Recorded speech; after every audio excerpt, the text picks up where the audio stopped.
this problem and same to me with these three problems: yawning, hiccups, and burp. So we need to find the solution, so we cannot get that.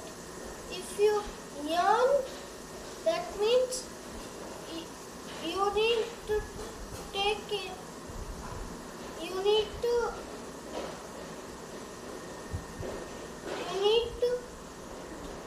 need to have many oxygen.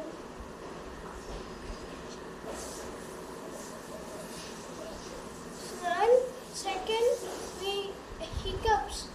Hiccups come when we didn't drink more water.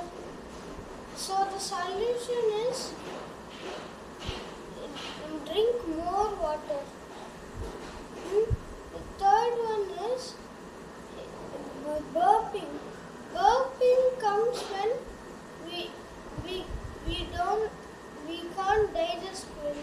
So we can have medicines or digestive exercise.